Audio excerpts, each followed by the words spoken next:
नमस्कार। आज हम बात करेंगे अध्याय 7 के भाग 1 की, जिसमें हम बात करेंगे समकालीन विश्व में सुरक्षा की। जब भी हम सुरक्षा की बात करते हैं तो क्या आता है हमारे मन में? हम जानेंगे सुरक्षा का अर्थ और किस तरीके से, यानी सिक्योरिटी की जब हम बात करते हैं कितने डिफरेंट मीनिंग हो सकता है किसी भी देश के लिए सुरक्षा का। उसी के साथ साथ हम जानेंगे, जब हम सुरक्षा की बात करेंगे, कि सुरक्षा को किन दो तरीकों से पढ़ा जाता है, जिसमें हम ट्रेडिशनल और जो नॉन ट्रेडिशनल तरीका है उसके बारे में बात करेंगे। तो आइए शुरुआत करते हैं हमारे इस अध्याय की। तो सबसे पहले जब हम कहते हैं सुरक्षा यानी सिक्योरिटी, तो किसी भी देश के लिए जब भी हम सिक्योरिटी की बात करते हैं यानी सुरक्षा की बात करते हैं, तो सिक्योरिटी से जो हमारा पर्पस होता है वो होता है सेफ्टी से रिलेटेड, कि सेफ्टी जो है दुनिया में बहुत ही ज्यादा जरूरी है। तो सेफ्टी की बात कर रहे हैं, सुरक्षा की बात कर रहे हैं, तो यानी कि ये जो है किसी तरीके का कोई खतरा है जिसकी वजह से यहाँ पे सेफ्टी की बात हो रही है। तो भारत की सुरक्षा सरकार का क्या क्या है, क्या सुरक्षा है, देखिए हम बात करेंगे सबसे पहले सुरक्षा की। तो सुरक्षा क्या है? सुरक्षा का बुनियादी अर्थ है एक तरीके से खतरे से पूरी तरीके से आजादी। अब जब हम खतरे की बात करते हैं तो सिक्योरिटी, हर देश के लिए जो खतरा हो सकता है अलग हो सकता है। हो सकता है भारत के लिए जो खतरा हो किसी और देश के लिए खतरा ना हो। तो खतरे कई तरीके के होते हैं, और जो लोग सुरक्षा विशेषज्ञ अध्ययन कहते हैं उनका ये कहना है कि केवल उन चीजों को, सुरक्षा से जुड़ी चीजों का विषय बनाया जाए जिनसे जीवन के केंद्रीय मूल्यों को खतरा हो। जीवन की अगर हम बात करें यानी लाइफ की अगर हम बात करें, तो लाइफ बहुत ही ज्यादा इंपॉर्टेंट है। अब लाइफ की अगर हम बात कर रहे हैं तो लाइफ पे जो खतरा हो सकता है वो किसी भी तरीके से हो सकता है। क्लाइमेट चेंज जो है वो भी एक खतरा है। वहीं पे जब हम बात करते हैं कि टेररिज्म, तो टेररिज्म भी एक खतरा ही माना गया है। तो देखिए खतरे की जो परिभाषा है और वहीं पे जो सिक्योरिटी की परिभाषा है, ये सारी चीजें इस चीज को यहाँ पे ये बताती हैं कि जो मेन एम है सुरक्षा का है वो है लाइफ से एसोसिएटेड। तो सवाल फिर ये बनता है कि किसके केंद्रीय मूल्य, क्यों पूरे देश के केंद्रीय मूल्य, आम स्त्री पुरुषों के केंद्रीय मूल्य, और क्या नागरिकों की जो नुमाइंदगी करने वाली सरकार हमेशा केंद्रीय मूल्यों का वही अर्थ ग्रहण करती है जो कोई साधारण नागरिक करता है। सिटीजन्स के लिए, स्टेट के लिए सिक्योरिटी का मतलब अलग तरीके से हो सकता है। अब किसी सिटीजन्स के लिए जो सिक्योरिटी है वो इंडिविजुअल लेवल पे भी बहुत ज्यादा जरूरी है, और स्टेट के लिए सिक्योरिटी अगर हम बात करें तो गार्डिंग द, जो हम गार्ड करने की बात करते हैं, सुरक्षा की बात करते हैं, लैंड को गार्ड करने की, वाटर को बात कर सिक्योर करने की, और उसी के लिए हमने देखा जाएगा तो जिस तरीके से नेवी, एयरफोर्स, आर्मी तीनों तरीके से काम करती है, तो सिक्योरिटी यहाँ पे बहुत महत्वपूर्ण है। वहीं पे फिर हम बात करते हैं कि अगर, जैसे कि हम आगे भी इस पे चर्चा करेंगे, पॉवर्टी यानी गरीबी भी एक सुरक्षा जिससे हमें बहुत जरूरी है, क्योंकि अगर कोई गरीब है तो वो भोजन नहीं उसको प्राप्त कर सकता, और जब वो भोजन नहीं प्राप्त कर सकता तो यहाँ पे उसकी जान को हानि पहुंच सकती है। तो सुरक्षा का जो अर्थ है वो समझना बहुत जरूरी है कि उसका तात्पर्य हर देश के लिए, चाहे वो डेवलप्ड कंट्री हो, डेवलपिंग कंट्री हो, सबके लिए अलग अलग हो सकता है। तो जो मूल्य हमें प्यारे हैं कमोबेश, उन सभी को बड़े या छोटे खतरे होते हैं। जब भी कोई राष्ट्र कुछ करता है अथवा कुछ करने में असफल होता है तो संभव है इससे किसी अन्य देश के केंद्रीय मूल्यों को हानि जो है किसी तरीके से पहुंचती हो। जब भी राहगीर अपनी राह में लौटा जाता है तो आम आदमी के रोजमर्रे की जीवन को क्षति पहुंचती है। यानी अगर हम चोरी की बात करें तो एक नॉर्मल अगर चोरी भी होती है तो उससे भी तो हानि है। फिर भी अगर हम सुरक्षा का इतना व्यापक अर्थ करें तो हाथ पांव हिलाना भी मुश्किल हो जाएगा, क्योंकि ये पूरा जो सिस्टम है एक तरीके से हमें पैरालिस कर देगा, क्योंकि हम घर से निकलते हैं तो ऐसा जरूरी नहीं है कि हम सिक्योर हैं। सिक्योरिटी जो है अगर हम बात करी जाए, हो सकता है किसी के साथ चोरी हो जाए, कोई दुर्घटना हो जाए, तो सिक्योरिटी का जो वास्तविक अर्थ है वो अगर देखा जाए तो बहुत ही ज्यादा बड़ा है। तो हम इन खतरों को नजरअंदाज नहीं करते, और सुरक्षा का रिश्ता फिर बड़े गंभीर खतरों से भी है। ऐसे खतरे जिन्हें रोकने के हो सकता है सरकारों के पास उपाय ना हो। और उसी तरीके से अगर देखा जाए तो गवर्नमेंट का जो रोल है यहाँ पे बहुत ही ज्यादा महत्वपूर्ण बन जाता है। सुरक्षा की विविध धारणाओं को दो कोटियों में रखकर समझने की कोशिश करते हैं। यानी सुरक्षा की जब हम बात करेंगे, सिक्योरिटी की हम बात करेंगे, उसे दो तरीके से समझेंगे। सुरक्षा सिक्योरिटी यानी ट्रेडिशनल नोशन यानी पारंपरिक धारणा, और अपारंपरिक धारणा यानी कि नॉन ट्रेडिशनल। तो पूरे जो हम चैप्टर में हम बात करेंगे, हम इसी तरीके से बात करेंगे। ट्रेडिशनल नोशन ऑफ सिक्योरिटी यानी पारंपरिक धारणा और अपारंपरिक धारणा। सबसे पहले बात करेंगे हम ट्रेडिशनल नोशन ऑफ सिक्योरिटी। देखिए, पारंपरिक धारणा यानी इसमें भी आपको दो चीजें पढ़नी है, एक्सटर्नल और इंटरनल, यानी कि बाहरी और अंदरूनी। जब भी हम एक्सटर्नल की बात करते हैं तो एक्सटर्नल से हमें क्या समझ आता है? एक्सटर्नल का मतलब बाहरी खतरा। तो सुरक्षा की पारंपरिक अवधारणा में सैन्य खतरे यानी मिलिट्री खतरों की हम यहाँ पे बात कर रहे हैं, वो किसी देश के लिए सबसे ज्यादा खतरनाक माना जाता है। और इस खतरे का स्रोत कोई दूसरा मुल्क होता है जो सैन्य हमले की धमकी देकर सभ्यता, स्वतंत्रता और क्षेत्रीय अखंडता जैसे किसी देश के केंद्रीय मूल्यों के लिए खतरा पैदा करता है। यानी सॉवरेनिटी की अगर हम बात करें, टेरिटोरियल इंटीग्रिटी की हम बात करें, उसको जब खतरा हो तो ये एक्सटर्नल यानी बाहरी सुरक्षा कहलाया जाता है। तो सैन्य कार्रवाई से आम नागरिकों के जीवन को भी काफी खतरा होता है। देखिए, अगर हम देश की बात कर रहे हैं, देश के किसी भी हिस्से पर हमला होता है, तो ये जो हमला है, अगर सेना को अपने देश की सुरक्षा करनी है तो यहाँ पे जो आम नागरिक रह रहे हैं उनकी जान को भी काफी खतरा हो सकता है। तो सिक्योरिटी की देखिए किसी तरीके एक्सटर्नल यानी मिलिट्री, और मिलिट्री का जो थ्रेट है वो यहाँ पे बना रहता है। बुनियादी तौर पर किसी सरकार के पास युद्ध की स्थिति में तीन ही विकल्प होते हैं। तो इन तीन विकल्पों को याद करने के लिए हम याद कर सकते हैं SPD। पहला जो होता है, सबसे पहला जो होता है कि सरेंडर कर देना, यानी आत्मसमर्पण करना। पूरी तरीके से अगर आप जानते हैं कि आप शायद सामने वाले देश से युद्ध नहीं कर सकते तो आप सरेंडर कर दीजिए, बिना युद्ध किए मान लेना कि हम ठीक है, अब हम आपसे नहीं लड़ सकते तो हम सरेंडर कर रहे हैं, यानी आत्मसमर्पण कर रहे हैं। वहीं पे युद्ध से होने वाले नाश को इस हद तक बढ़ने के संकेत देने की दूसरे पक्ष से हमकर हमला करने से के बजाय आया युद्ध ठहर जाए तो अपनी रक्षा करना, ताकि हमलावर देश अपने मकसद से कामयाब ना हो सके और पीछे हट जाए और हमलावर को पराजित कर देना। तो यानी कि इसे हम बात करते हैं प्रिवेंशन।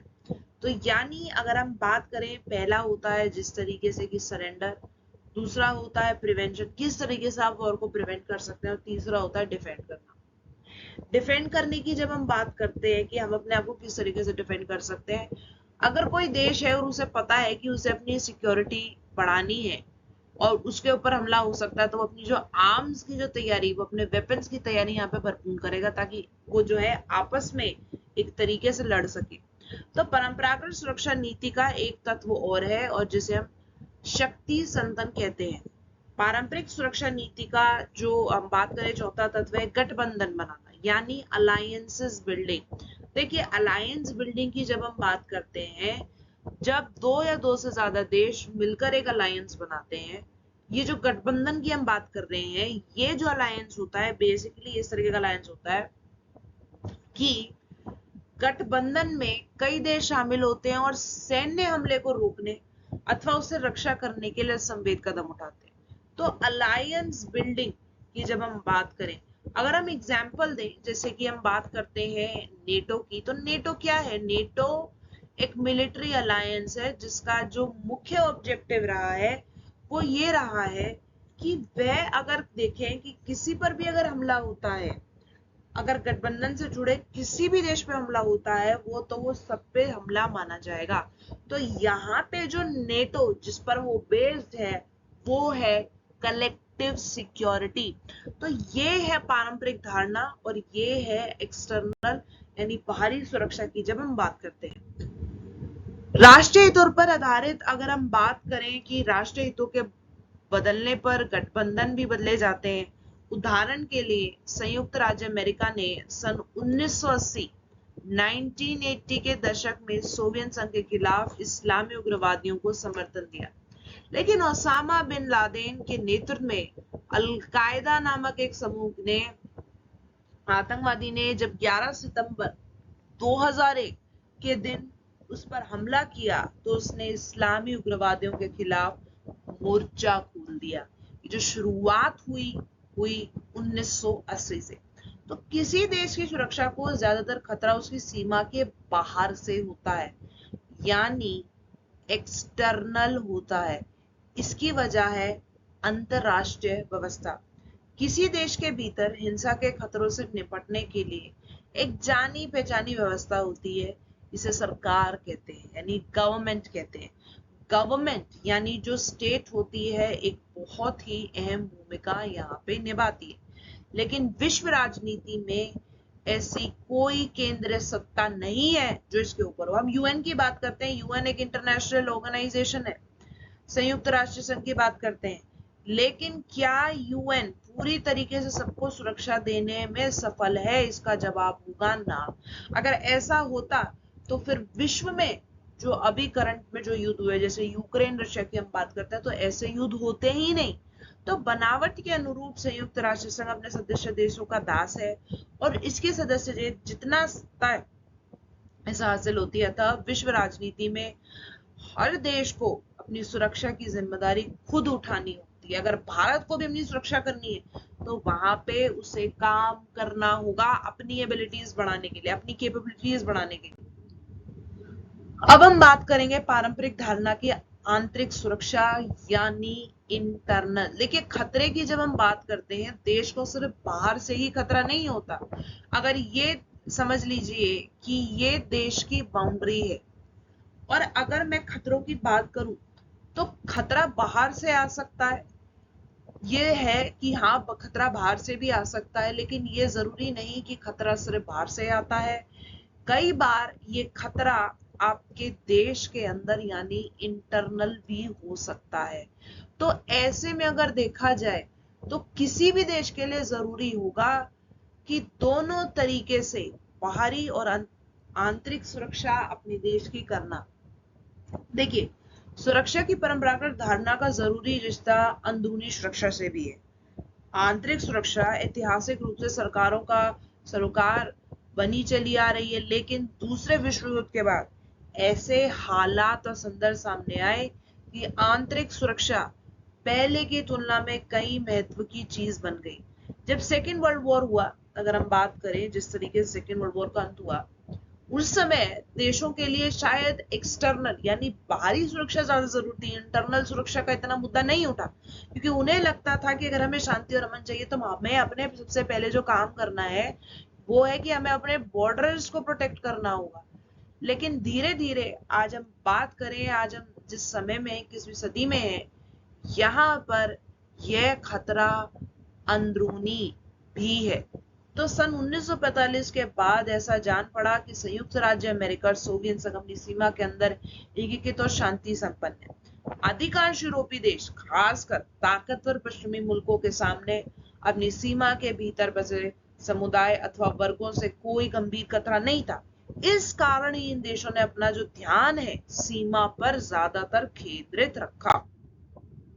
और जैसे ही दूसरे विश्व युद्ध हुआ के बाद शीत युद्ध का दौर चला और इस दौर में संयुक्त राष्ट्र अमेरिका के नेतृत्व वाला पश्चिमी गुट तथा सोवियत संघ की अगुवाई वाले साम्यवादी गुट एक दूसरे के सामने आमने सामने थे। तो सबसे बड़ी बात यह है कि दोनों गुटों को अपने ऊपर एक दूसरे से सैन्य हमले का भय था और इसके अतिरिक्त कुछ यूरोपियन देशों को अपने उपनिवेशी में निष्ठा जनता से खून खराबे की भी चिंता सता रही थी। तो अब ये लोग आजादी चाहते थे और इस सिलसिले में हम याद करें, सबसे पहली जो सबसे महत्वपूर्ण चीज है, 1950 के दशक में फ्रांस को वियतनाम अथवा सन 1950 और 1959 के दशक में ब्रिटेन को केन्या में जूझना पड़ा।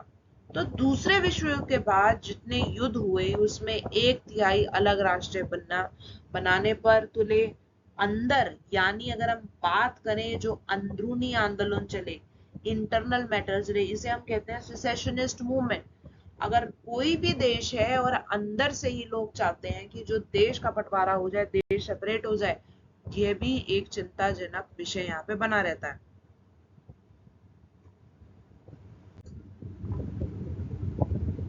तो यहाँ पे ये जानना बहुत जरूरी है कि जब भी सुरक्षा की परंपरागत धारणा में स्वीकार किया जाता है कि हिंसा का जो इस्तेमाल यथासंभव सीमित होना चाहिए। आज लगभग पूरा विश्व ये मानता है कि किसी देश को युद्ध उचित कारणों यानी आत्मरक्षा अथवा दूसरे को जनसंहार से बचाने के लिए ही करना चाहिए। किसी युद्ध में युद्ध साधनों का सीमित इस्तेमाल होना चाहिए। और अगर हम देखा जाए क्यों हम ये बात कर रहे हैं कि सीमित इस्तेमाल होना चाहिए, अगर हम बात करते हैं फोर्स की, फोर्स आप यूज कर रहे हो, कोई भी गवर्नमेंट फोर्स का इस्तेमाल कर रही है तो वो एक लिमिट में होना चाहिए। ऐसा नहीं कि वो फोर्स जो आप यूज कर रहे हो उसके परिमाण स्वरूप जो है जो आम नागरिक हैं उन्हें कोई किसी तरीके की क्षति पहुंचे। तो ये जो सुरक्षा का मुद्दा है अगर हम देखा जाए तो ये कोई आसान मुद्दा नहीं है और इसकी जो परिभाषा है वो हर देश के लिए अलग हो सकती है। सुरक्षा की परंपरागत धारणा इस संभावना से इनकार नहीं करती कि देशों के बीच एक न एक रूप में सहयोग हो। इनमें सबसे महत्वपूर्ण है निरस्त्रीकरण, अस्त्र नियंत्रण तथा विश्वास की बहाली। यानी अगर हम बात करें आर्म्स को कंट्रोल करना, आर्म्स कंट्रोल, वेपन्स को कंट्रोल रखना, उसी के साथ साथ कॉन्फिडेंस बनाना, कॉन्फिडेंस बहुत जरूरी है, कॉन्फिडेंस बिल्डिंग मेजर्स बहुत जरूरी है। निरस्त्रीकरण की मांग होती है कि सभी राज्य चाहें उनका आकार, ताकत और प्रभाव कुछ भी हो, कुछ खास करके हथियारों से पा जाए। तो उदाहरण के लिए अगर हम बात करें 1972 की जैविक हथियार संधि की, तो ये जो संधि है अगर हम बात की जाए तथा 1992 की रासायनिक हथियार संधि में ऐसे हथियार को बनाना और रखना प्रतिबंधित कर दिया गया है। तो ये जो संधि की गई, अग्रीमेंट किए गए, क्या पर्पस रहा इनका बेसिक एम रहा कि विश्व में जो है वेपन्स के थ्रू, चाहे वो अगर हम बात करें नॉन न्यूक्लियर प्रोलिफिकेशन ट्रीटी की, तो वो भी एक उदाहरण यहाँ पे होगा जहां पे देश चाहते हैं कि अमन और शांति बना रहे और किसी तरीके के ऐसे वेपन्स का प्रयोग ना हो जो विश्व में जो है अशांति फैला सके। उसी के साथ साथ जैसे कि हम बात करें महाशक्तियों की, देखिए महाशक्ति यानी अमेरिका तथा सोवियत संघ सामूहिक संघार के अस्त्र यानी परमाणु हथियार का विकल्प पूरी तरीके से उस समय पे नहीं छोड़ना चाहती थी और इसीलिए दोनों ने अस्त्र नियंत्रण का सहारा लिया। 1972 की एंटी बैलिस्टिक मिसाइल संधि ने अमेरिका और सोवियत संघ को बैलिस्टिक मिसाइलों को जो रक्षा कवच के रूप में इस्तेमाल करने से रोका। यहाँ पे जब हम कोल्ड वॉर की बात करते हैं हम ये भी जानते हैं कि किस तरीके से जो महाशक्तियां बनी, जिस तरीके से न्यूक्लियर वेपन्स का इस्तेमाल हुआ, ये एक तरीके से क्यों किया गया न्यूक्लियर वेपन्स का इस्तेमाल, अपने आप को एक महाशक्ति के रूप में साबित करने के लिए, विश्व में दिखाने के लिए कि मैं कितनी बड़ी शक्ति। और आगे जब हम बात करते हैं किसी भी ट्रीटी की, कोई भी अग्रीमेंट साइन हुआ, बेसिक एम यही था कि कोई हम पर जो है पलटवार यहाँ ना कर सके और उसी के साथ साथ एक कॉन्फिडेंस बना रहे कि हम पर हमला नहीं होगा। न्यूक्लियर वेपन्स की अगर हम बात करें, न्यूक्लियर परमाणु बम की हम बात करें, तो वो इतने घातक हो सकते हैं कि पूरे देश का जो एक तरीके से जिस क्षण भर में जो सर्वनाश कर सकते हैं, तो कंट्रोल करना उन्हें बहुत ज्यादा जरूरी है। तो संधि में दोनों देशों को सीमित संख्या में ऐसी रक्षा प्रणाली तैनात करने की अनुमति थी, लेकिन इस संधि ने दोनों देशों को ऐसी रक्षा प्रणाली के व्यापक उत्पादक से रोक दिया। अमेरिका और सोवियत संघ ने अस्त्र नियंत्रण की कई अन्य संधियों पर हस्ताक्षर किए, जिसमें परमाणु प्रसार संधि यानी हम बात करें एनटीपी 1968 भी एक शामिल है, न्यूक्लियर नॉन प्रोलिफरेशन ट्रीटी, और इसमें अस्त्र नियंत्रण संधि भी थी क्योंकि इसने परमाणु हथियारों के उपार्जनों से कायदे कानून के दायरे में ला खड़ा किया। तो जिन देशों ने 1967 से पहले परमाणु हथियार बना लिए थे, उनका परीक्षण कर लिया था, उन्हें संधि के अंतर्गत इन हथियारों को रखने की अनुमति दी गई। और जो देश जो है ये जो 1967 क्राइटेरिया रखा गया तक ऐसा नहीं कर पाए थे, उन्हें ऐसे हथियारों को हासिल करने का अधिकार से वंचित किया गया। तो ये देखिए, ये भी एक बहुत बड़ा डिबेटिंग कॉन्सेप्ट है कि जो 1961 से पहले देश है जिनके पास परमाणु बम है वो इसे रख सकते हैं, उनके पास न्यूक्लियर पावर बॉम्ब हो सकते हैं, और बाकी देशों के पास नहीं हो सकते। इस पे भी जो एक बहुत बड़ी डिबेट विश्व में छिड़ी कि ऐसा क्यों। परमाणु अप्रसार संधि ने परमाणविक जो हम बात करते हैं आयुधों को समाप्त तो नहीं किया, लेकिन इन्हें हासिल कर सकने वाले देशों की संख्या काफी हद तक कम भी की है। तो सुरक्षा की पारंपरिक धारणा में ये बात भी मानी गई है कि विश्वास बहाली के जो उपायों से देशों के बीच हिंसाचार कम किया जा सकता है, और सुरक्षा की जो पारंपरिक धारणा में माना जाता है कि सैन्य बल से सुरक्षा को खतरा पहुंचता है और सैन्य बल ही सुरक्षा को कायम रखा जा सकता है। इसी के साथ अंत करेंगे हम इस चर्चा का यहीं पे। धन्यवाद।